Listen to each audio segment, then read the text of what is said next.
offer my most loving pranams at Swami's lotus feet. I pray to Swami that he gives all of us the understanding. It is Swami who speaks, and it is Swami who listens through each one of us. Elders, sisters and brothers, Sairam to all of you. A warm good afternoon. It is indeed my pleasure to be here once again and take this opportunity to stand and think about Swami, to speak about him. And as I always maintain, the first beneficiary of an exercise such as this is myself. It is Swami's immense love and grace that he has given me this role, this small role to play in this beautiful interaction between him and his loved ones. And it is very special to be here in Melbourne because I come from Radio Sai, and Radio Sai has a interesting connection with Melbourne. The year 2001, when Swami inaugurated the Radio Sai broadcast, I don't know how many of you are aware that during Swami's birthday celebrations, there was a button which was placed on Swami's table. So Swami was supposed to press the button, and the first broadcast of Radio Sai Global Harmony was supposed to begin. When Swami pressed the button, what actually happened was, in the bhajan hall was one of the members of that team who made a phone call to Melbourne. And it was from Melbourne the uplink happened. So Melbourne is the place from where Radio Sai was broadcast for the first time. I don't know how many of you are aware of that. And that was again heard in Sai Kulwant Hall, and Swami was welcomed in the first broadcast of Radio Sai Global Harmony. So it's a full circle. I've come back here. I was a student then, sitting in the audience. I didn't know I would become a member of the team.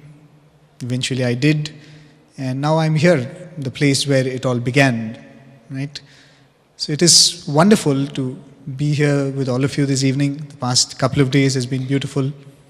The past couple of weeks has been wonderful for me in remembering and retelling the beautiful stories of Bhagwan. Sometime in the 50s, Swami called some of the devotees, and Swami asked them, for this year's Vijayadashami, what is the special program? I think it must have been the year 57 or 58 or roundabouts. So Swami asked, what is the special program that we are having for Vijayadashami? So different suggestions were made. Swami, we can call so-and-so, is a good singer. Swami, we can have a drama, we can have this program and that program. Then one of them suggested, Swami, I know of a person who does Burrakatha very well. Burrakatha is a traditional art form of Andhra Pradesh. So there is this person, he is very, very famous. In fact, he gets invited all around the country to perform this Burrakatha, this traditional art form. Maybe we can try calling him, right? His name was, I think, Achuta. He was apparently very, very famous at that point in time. The moment his name was mentioned, said Swami, this Achuta Garu is there, we could probably invite him. And Swami said, yes, I want him. Swami said, yes, I want him to be the person who performs during the Vijayadashami. The person who suggested the name then became a little nervous. He said, Swami, because he's very famous, I'm not too sure whether he'll be available, because it's too short a notice. And Swami says, I don't know what you will do, I want him. I want him to perform. So this man said, yes, Swami, I will try my best. So he goes back to his native place and then tries to reach out to this Mr. Achuta. And he is totally unaware about Swami, doesn't have any clue where Puttaparthi is, who Sathya Sai Baba is. So when he is asked, will you be willing to perform? He said, well, I'm a performer. So if you want me to perform, I'll perform. So when do you want me to come? And they said, this year's Vijayadashmi. Is this some kind of a joke? He asked. Do you even know how busy I am? And Vijayadashmi is just a month away. And that's one of the times which I'm always invited everywhere. So I'm completely booked. I can't go to this place which no one has heard, Puttaparthi. So they're saying that Swami was so particular that he wanted to come. They said, we'll see how it works out. And we all know how it works out, right? In the next few days, some of his shows were cancelled, some of his performances were postponed, and suddenly Vijayadashmi was free for him. So he reaches out to this devotee and he says, looks like I'm free now, so I can come for Vijayadashmi. So all right. So they take him to Puttaparthi. He's not too impressed by the place, he's not too impressed by, all of these people being so excited about this young boy. So Swami calls him for an interview and Swami asks him, so what are you going to perform tomorrow? So he gives a list of kathas that he has done.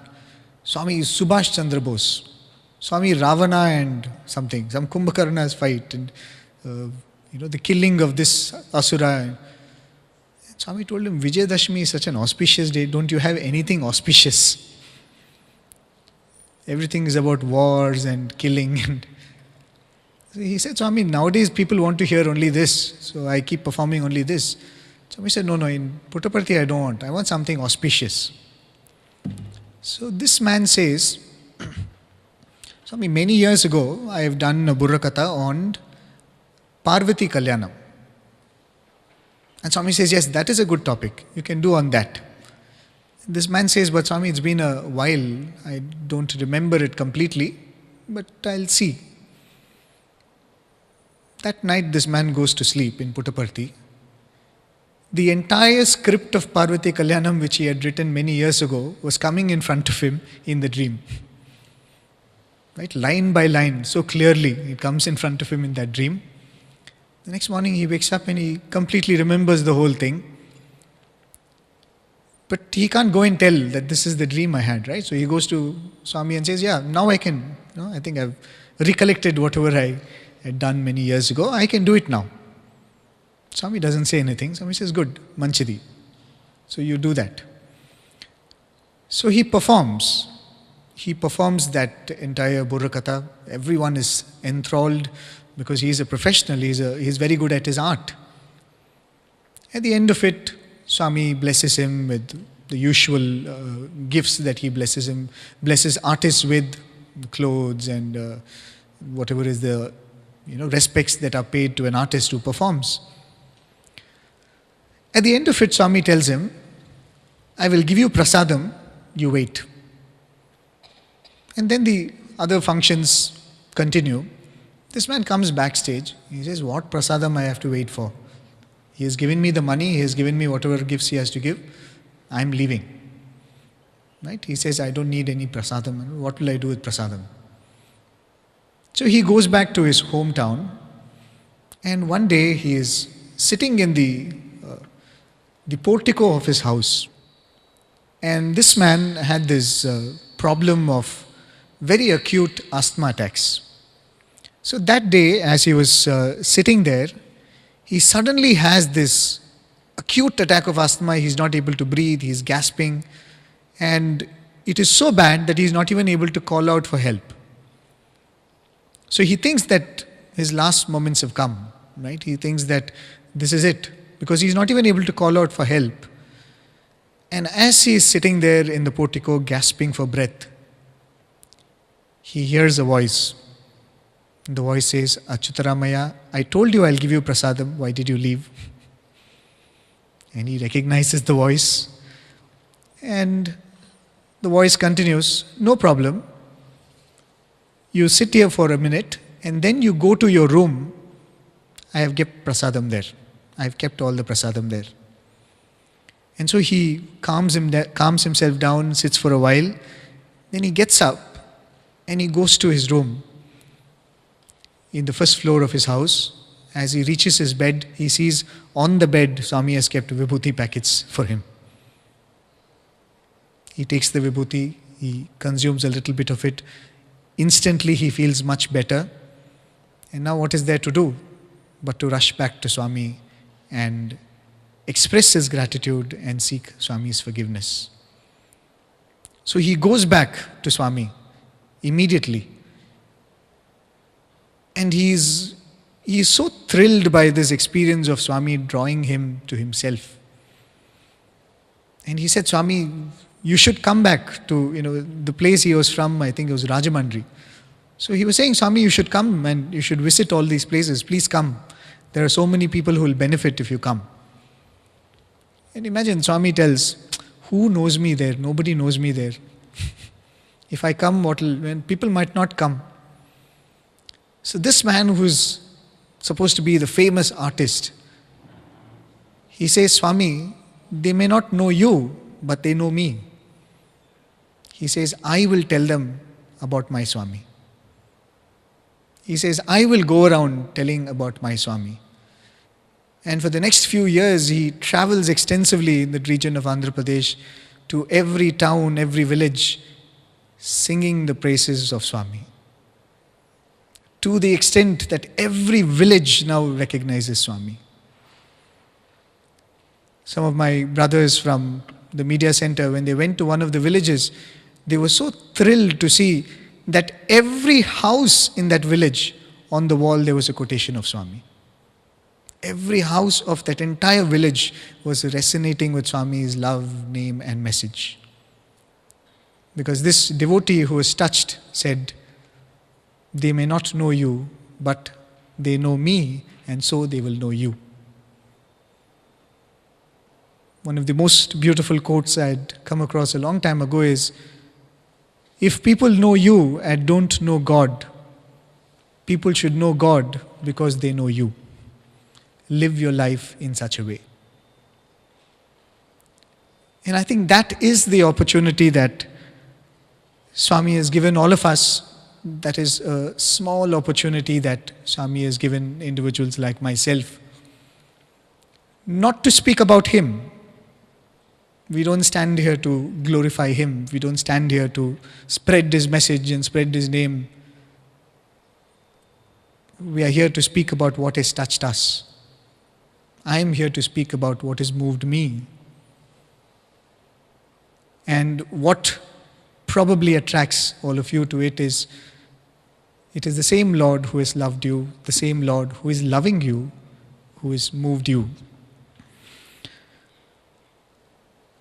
But this idea that here I am, spreading Swami's name and spreading Swami's message, is a thought that can be anything but intelligent. Oftentimes when we travel from Prashantinilayam and go around places, people would ask us, generally, where do you come from? So you will wonder, should I say Puttaparthi? Will they know Puttaparthi? Because if you tell Puttaparthi, you have to say, Sathya Sai Baba's ashram. Will they know? Will they be able to relate to it? So sometimes you will say, it's a place close to Bangalore. You will say it's down south, somewhere in Andhra Pradesh. There is a discourse that Swami was once delivering, and Swami said, there are some people who will come to Puttaparthi for darshan. When they go back, people in their office will ask them, where did you go? You were not here for a few days. And they will say, we went to Bangalore and came. And Swami went on to say, you do not hesitate to say when you go for a movie. You do not hesitate to say that you did this, you did that, when it is nothing worthwhile to talk about. But you are embarrassed to say that you have come to Puttaparthi. Are you embarrassed to say that you came to have Swami's darshan? So from then, at least I would think that anybody asks me, where are you from? I'll say, I'm from Puttaparthi. What is wrong in that? And I would think at least that way, people will hear the name Puttaparthi, if not anything else. At least once, let the name of this holy land fall upon the ears. A few years ago, me and a few of my friends were traveling to the northern part of India. We were in the state of Sikkim. We were going towards this place called the Nathula Pass, right? That's supposed to be the border of India and China. And being a very sensitive area, you need to take a lot of government passes before you're able to go to that place. And the people who are arranging the trip, they said, you can get all the passes, but still suddenly the police might close down that region. You may not be able to go there, or suddenly they might stop the vehicle. So they said, just be prepared for it. If you're allowed to see, then you can see and come. We said, all right. So we were going in this vehicle towards that Nathula Pass, and a policeman stopped the car. We thought, oh God, we're in problem now. Will we be allowed to go or not? So we lowered the window, we asked him, what is it? And the policeman said, sir, I have duty at the pass. Would you mind if I get into the car and you can drop me off there? We said, all right, why not? So he jumped into the car, and as expected, he looked at us and he asked, where are you all from? So this thought, right? Let him hear the name of Puttaparthi from my, I am giving him the blessing of hearing about Puttaparthi. I didn't think like that, but somewhere, all these thoughts will be there, right? So I told him, have you heard of Puttaparthi? We are coming from there. And the next thing this man says is, Sai Ram sir. He says, Sai Ram sir, I am just coming back from Prasanthi Nilayam Seva. He says, I have just finished Sevadal duty in Prasanthi Nilayam, and I am just coming back to join my duty as a policeman at the Nathula Pass. So sometimes when we think too much of ourselves, that here I am carrying Swami's message, here I am spreading the name of Swami, Swami, I think, reminds us that he doesn't need us for him to spread his name, his message and his glory. There were a few devotees of Swami who were doing a lot of seva and relief activities in a war-torn region. So they had been to this city called Samarkand in Uzbekistan. So a war-torn region, there was always a lot of need for people to come and help them. So they had taken a lot of food supplies, they had taken doctors with them, medicines with them. So they thought to themselves, look, this is a country which has predominantly Muslim population, and let us not really talk about Swami. We will go do Swami's work. If anyone asks us, we will tell them that we come from Swami's organization. So that there is no problem and there is no discomfort in the whole thing. So they all decide, we say, okay, we will not tell anyone, we will not put Swami's photograph anywhere, we will just do Swami's work. So they go and they indulge themselves in seva. After about a few days, one Muslim lady comes up to these doctors and she asks them, where are you from? You are doing such selfless work, you are helping all of us. Where are you from and who has sent you? So they said, okay, we said if someone asks, we will tell. So they take out a small photograph of Swami, probably one of those pocket calendars that we've seen. And they show it to this lady and say that he is our master, he has sent us here. And the moment that lady sees that photograph, she bursts into tears. And she says, he is God.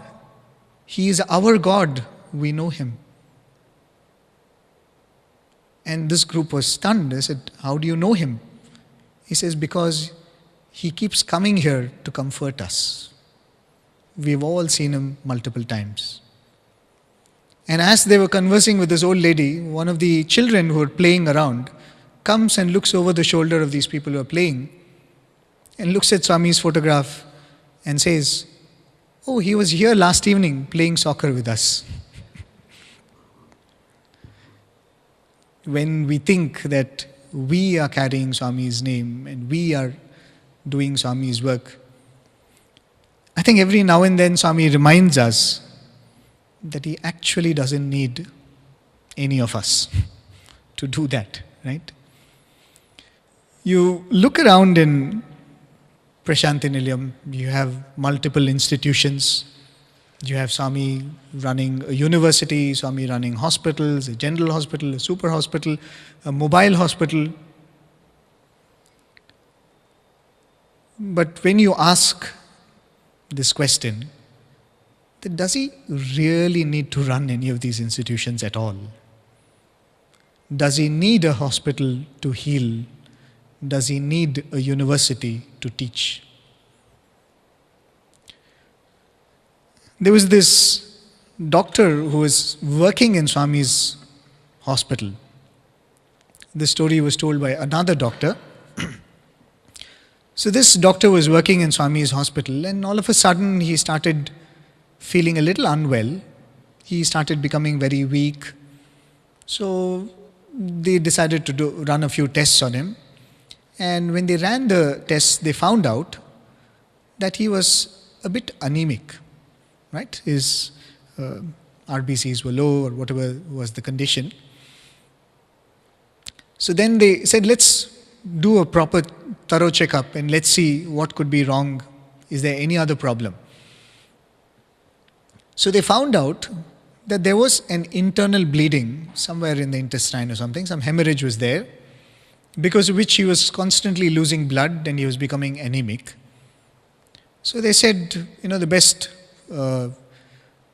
diagnosis, the best medication for that is you give some blood thickening medicine, so that at least the hemorrhage ceases to a certain extent. But when they run the other tests, they found that he also has a block in the heart. Well, now the treatment for a block in the heart is blood thinning. So if they give him a blood thickening medicine, the block is going to become bad. So if they give him a blood thinning medicine, the hemorrhage is going to become bad. So they didn't know what had to be treated first and how to go about the treatment. And the doctors would say, whenever they have any such tricky cases, the only worthwhile thing to do is go and tell Swami, Swami, this is the problem. And that's precisely what they did. They went and informed Swami that this doctor is not keeping well, and this is the tricky scenario that they are faced with. Swami said, all right, I will come and see him. Swami says, I will come to the hospital and I'll see him. So the next day, Swami comes to the hospital, goes to the ward where this doctor is admitted, speaks to him and materializes vibhuti and gives it to that doctor and says, you take this, maybe Swami had told 3 times a day, take it for 3 days or whatever Swami had told him. Swami comes out and calls these other doctors, and Swami tells them, I have given him vibhuti between the heart block and the hemorrhage. You choose which one you want to treat, the vibhuti will take care of the other. He says, between the block in the heart and the hemorrhage that is happening, you choose what you want to treat. My vibhuti will take care of the other. The question again is, does he need a hospital? Does he need doctors to serve him in an institution like that? There was this student of Swami who was not keeping quite well, and again he was becoming very weak. He was not able to participate in sports. So the teachers took him to the hospital, Swami's super specialty hospital, and got him tested, and they found that he has a heart condition which needed to be operated upon. So Swami was informed that Swami, the student, is not keeping well. So then Swami took over. Swami was very concerned about the student. Swami was monitoring what he was eating. He called the doctors and he asked them their opinion. What are they planning to do? So the doctors told Swami, we need to do a surgery. Then Swami tells that, see, let the surgery be done during the summer when the boy is having his vacations, so that his studies don't get disturbed. And Swami arranges for everything. The date is fixed. The parents have been called. And because it was summertime, Swami goes away to Kodaikanal. Right? And Swami has given all the instructions to the doctors what has to be done. And Swami goes away to Kodaikanal.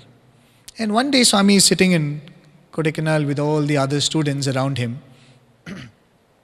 And Swami is talking to them very casually. And suddenly Swami becomes very pensive. And Swami tells the students, one of the students was the classmate of this boy who was going in for the surgery. Swami looked at him and Swami said, "Hey, your classmate passed away today." He said, "That boy who has gone in for the surgery has passed away today." And instantly gloom set in the whole room. Everyone became very quiet and sad about this news that they were hearing from Swami directly. And Swami was saying, right now, it just happened right now, that they lost him on the operation table. So there was silence for a little while. Everyone was quiet. Suddenly, a beautiful smile came on Swami's face, and Swami said, "What can happen when I am there with him?" Right? Swami gave a beautiful smile and said, "What can happen when I am there with him? He's fine now."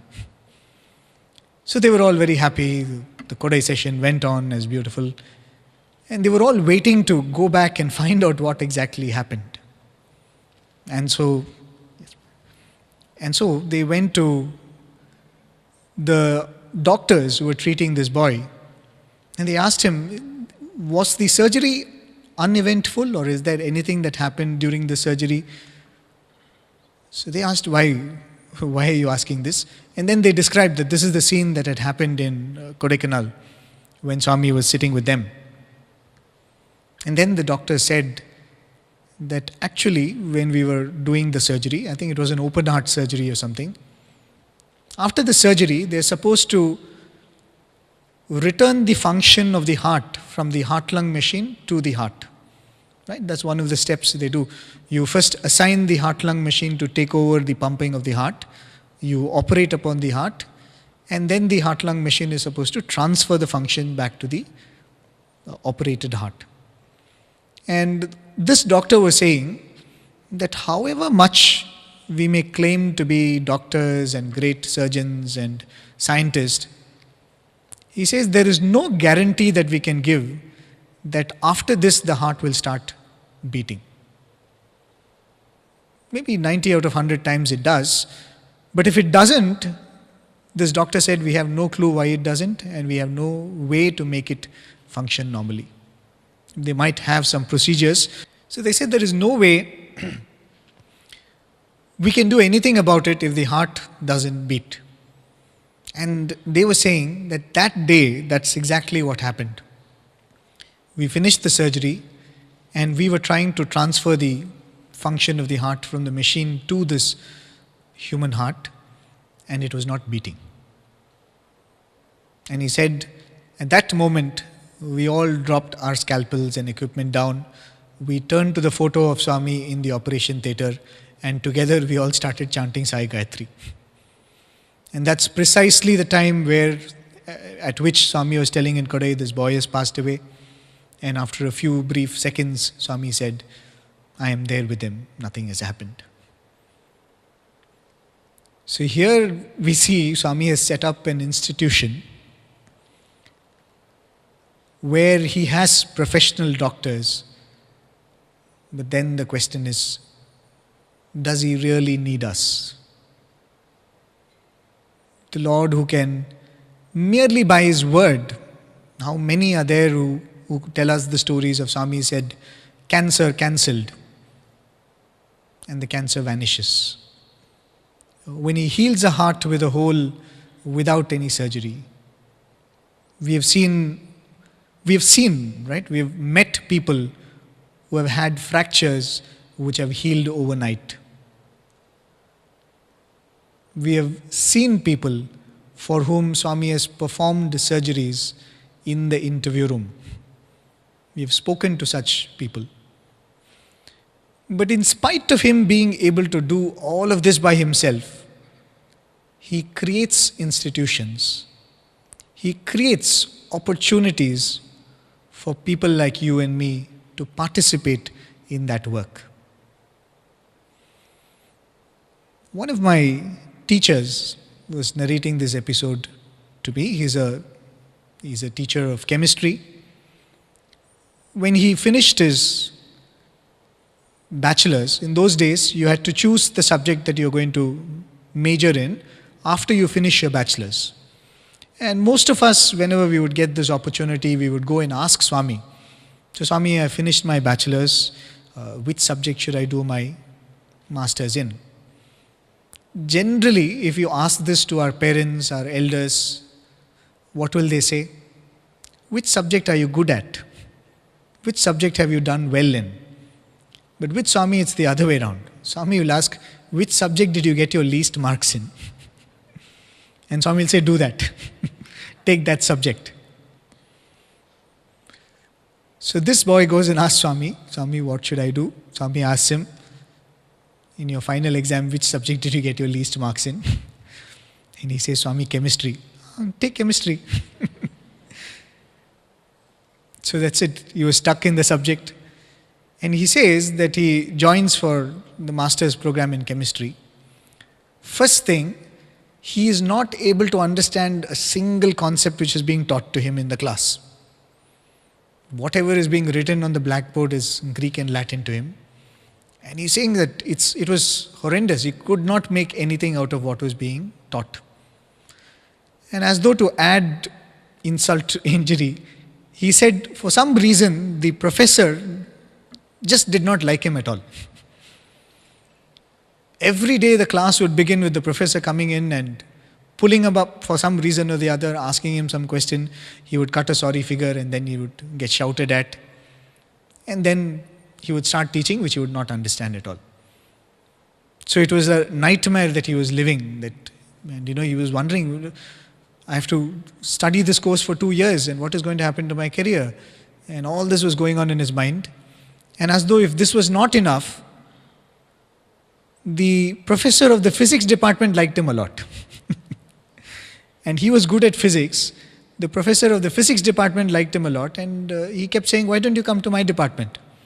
Why don't you shift over to my department? So everything was, playing about perfectly for him to make that shift. So he decides to write a letter to Swami. He writes a long letter saying, Swami, I'm struggling like this in the chemistry class. I am not able to do this, I'm not able to do that. The teacher doesn't like me, I don't like the teacher, whatever, I don't know what exactly he wrote. So he wrote all those and gave the letter to Swami. Swami goes through the letter, calls him inside the interview room. And Swami asks, what is your problem? What are you cribbing about?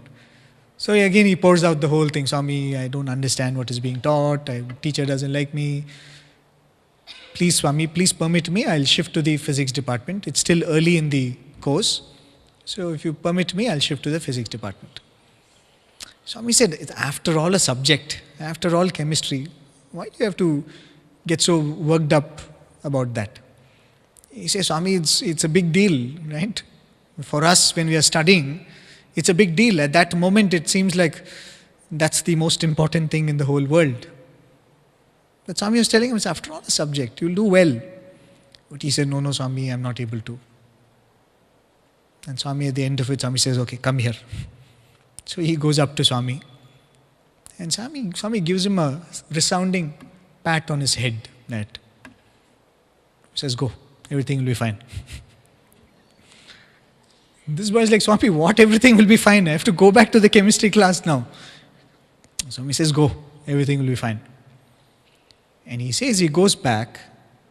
The first chemistry class he sits in, miraculously he is able to understand every concept that is being taught.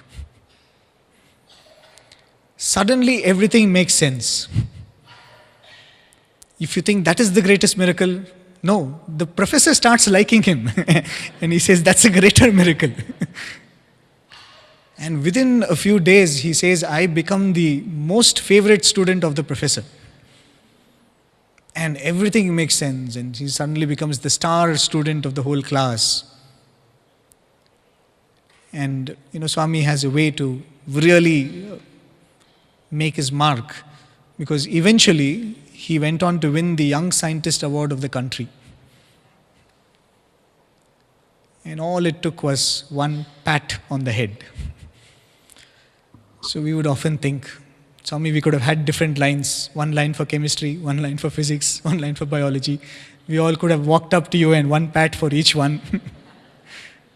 It would have saved us so much trouble.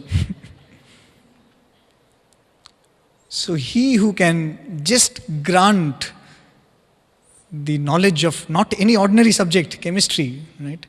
I get this so often. How did you study chemistry? Because somehow chemistry seems to be so ominous. So it's not any ordinary subject that Swami transferred knowledge of, it was of chemistry, right? Just with a tap, just with a touch.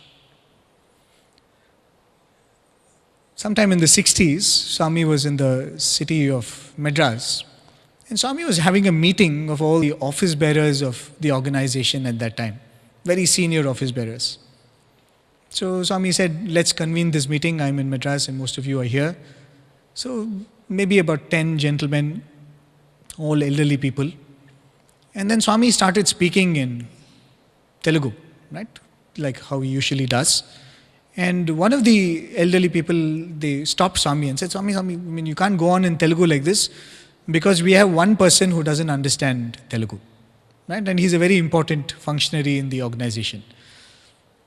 He doesn't understand Telugu, Swami, so you will have to, I will translate whatever you're saying. And Swami looks around. He says only one person doesn't understand the language. If you have to translate for him, it's unnecessarily, the waste of time. But then they say, but Swami, he has to understand because he's an important member. Swami says, oh, is that so? And then Swami looks at him and says, come here. And the same thing, one pat on the head. Swami says, Ango, now we can manage. And that man says for the next 1 hour, he understood Telugu perfectly, like as though it was his own mother tongue. So the question is, does he really need a university, a department that teaches chemistry, a department that teaches language? When he doesn't need any of us, then why does he create institutions? Why does he give us this opportunity to participate in that work? When he doesn't need individuals to go around talking about him, to spread his name and glory, why does he give individuals like me the opportunity to do that? It can only mean that he does not stand to benefit by any of this. It can only mean that the individuals who participate in it are there to gain, isn't it?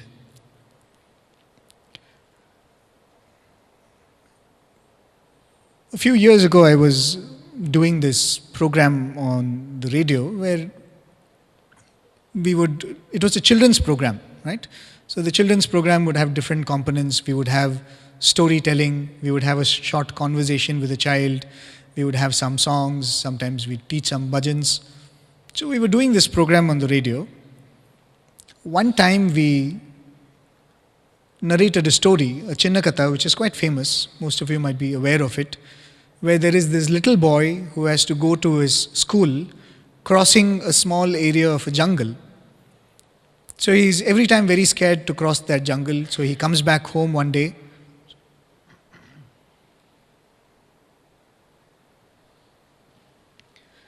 So he comes back home one day and he tells his mother, Mother, I'm so scared to go alone like this, I don't want to go to school. So the mother, being a very pious person, tells this little boy, why do you worry? Don't you know that you can call out to your elder brother? And this boy is surprised. He says, elder brother? I didn't know I have one. He says, yes. The next time when you're crossing the jungle and when you're scared, you call out to your elder brother, Gopala. And he will come and he will be your company. Right? And you don't have to be worried or scared about anything. So the boy who is so innocent and so sincere, the next day when he is scared, he calls out to Gopala and Lord Krishna comes in the form of a small boy and walks him to school. And thus begins a beautiful relationship between this little boy and Lord Krishna, who comes every day to walk this little boy to school. Eventually he tells the elders, nobody believes. The mother who gave him the instruction also doesn't believe. that actually Krishna is coming and being a companion for her child. So that's a Chinnakatha which Swami says. I'm not completing the Chinnakatha. So we narrated this story as part of that Children's Hour program. A few weeks later, we get an email from an excited little boy in the United States. He must have been a 7 or 8-year-old boy. And he writes in that email, his parents must have written it for him. So the email reads, I really loved that story that you all narrated in the Children's Hour program. He said, it was so nice. Till there it was fine. Next he said, but I have a few questions. And then he lists down the questions. What are the questions? He says, there is no forest near my house. Where should I go and call out? And he says, unlike that boy, I go to school by bus. Can I still call out to Krishna? And the third question is, I am not the only child of my mother. I have an elder brother, and my elder brother keeps bullying me. Can I still call out to Krishna? And in all his sincerity, this little boy writes these questions to us. And when we read the email, there was absolutely nothing we could tell in response to that. We really had nothing to tell. If we will have a question answer session, you'll see when elders ask questions, it's easy to cheat them. Can tell something or the other and get away with it. But children, when they ask sincerely, it's very, very difficult. You have to be absolutely honest with whatever you say and absolutely clear with what you say. So when me and my colleague, one of my brothers who were doing this program, when we read this email, we actually told each other that only Swami can answer this boy. Right? And we didn't say that with faith, we said it with exasperation. Right? Oh, only Swami can answer this, in that sort of a emotion. Who can answer all these questions, man? Only Swami can come and answer it. But still, we did make a lame attempt at trying to answer the questions. We didn't get any response from that boy, so we understood that he was not too impressed by the answers. A few months later, we again get an email from the same child. And seeing the number of emojis in that email, you can make out how excited he was. And then he writes, I went to my grandmother's house for my summer vacation, and one night when I was sleeping, Swami came into my dream. And the boy says, I was so excited to see Swami, and I looked at Swami and said, Swami, have you come to see me? And Swami said, no, I've come to answer your questions. And then this boy remembers the questions that he'd asked us, and he tells Swami, but I didn't ask you that question. I asked the boys at Radio Sai that question. And Swami goes, yeah, those fellows are useless. They told me, only Swami, you can only answer it. Swami says, those fellows told that, we cannot answer, only Swami can answer. They're useless fellows, so I have come to answer the questions. And we were eagerly reading that email, and the boy says, I got answers to all my questions, Sai Ram. So till today, we don't know what those answers were. But he got his answers. He was completely satisfied. And here we were thinking that we are answering questions. We are spreading Swami's name. Does really Swami need an institution like Radio Sai or Media Center or the Book Trust or anything for that matter? Does he need an organization? Does he need centers? But in spite of it, if he has created an infrastructure such as this, it can only mean that there is something that we benefit by participating in that, isn't it? There is absolutely nothing that Swami can gain from it. When Swami came to inaugurate the media center, the building, Swami made it absolutely clear. He said, there is nothing for me to gain from this. Right? He said it. He said, there is nothing for me to gain from this institution. But if it will make devotees happy, I allow it. Right? I foster it. As long as it benefits devotees, Swami said, I am happy to bless it. Right? Because there is absolutely nothing that I can say, I can do, and what can I glorify him? What can you glorify him? Right? I probably will conclude with another very beautiful episode which a senior of mine narrated. We all know about Swami's water projects, right? So, anyone knows which was the first water project? First place where Swami did water project? Sorry? No. Sorry? Anantapur. Right? Anantapur was the first water project that Swami did. Second one? That's more tricky. Okay, I'll tell you how the second one came to be the second water project. So Swami had completed the Anantapur water project. The people who had worked for the water project, there was an engineer by name Kondal Rao, there was the chief of the construction company, Mr. Ramakrishna, great devotees of Swami. They were all in Swami's presence. And there was another student who was a senior of mine who was also in that interview. So Swami was, it was a review meeting of the Anantapur water project. So Swami was asking, is everything going fine? Is everything happening? At the end of it, Swami asked, so where shall we do the next water project? Right? Swami is asking, where shall we do the next water project? And Swami is asking Mr. Ramakrishna, you have any idea? He said, no, Swami, wherever you say. Swami looks at Mr. Kondal Rao. He also says, Swami, you tell us, Swami, you instruct us, we'll do. Swami turns to this student who was there, and Swami asks him, where shall we do the next water project? And this student looks at Swami and says, Swami, Medak. He says Medak, and as he says, he's thinking in his mind, what a weird name. I've never heard that before. Imagine that boy is saying that Swami, we will do it in the district of Medak. And as he is saying it, he's thinking in his mind, I've never heard that name before. I've never heard that, and what a weird name for a place. And then Swami says, that's a good suggestion. Let's do it in Medak district. And that is how that came to be the second phase of Swami's water project. Imagine if somebody had seen that scene, they would have thought, okay, here is that person who initiated that water project, his suggestion. We all are there around Swami, just making ourselves available to him, right? So that he picks up each one of us and uses us in this mission. There is a great benefit to each one of us in our spiritual journey to be an instrument of the Lord. Right?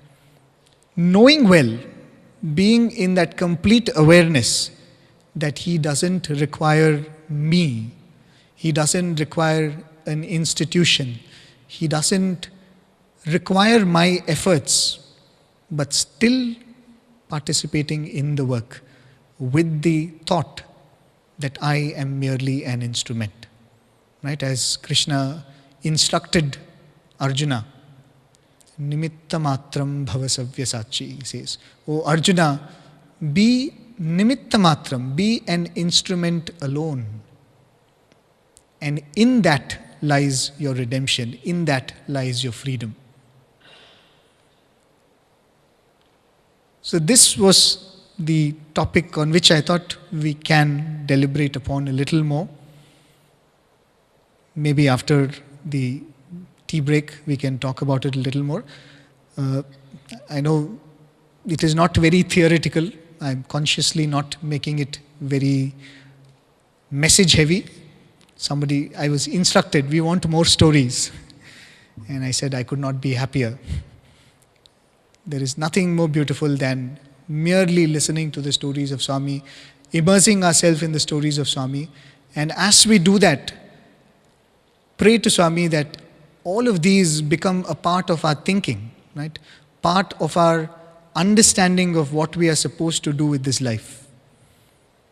Because if it is only to listen and be entertained, then the benefit will be only from the beginning of the session till the end of the session. But if we choose that all of these stories and all of these Bhagavatam that we constantly hear becomes like seeds that are sown in our consciousness, then we will grow with that seed that is sown, right? And for that, Swami would often say, this seed cannot be sown in any soil. It has to be sown in soil that is suitable for that. And it has to be watered. The soil that is suitable is the heart which already has that love and devotion for Swami. And the watering that is required, Swami says, is again the love for Swami. And then this seed that is sown will grow, and with it will grow our devotion, with it will grow our understanding, and we will move towards that ultimate goal, right? So with these thoughts, I'll conclude this particular portion.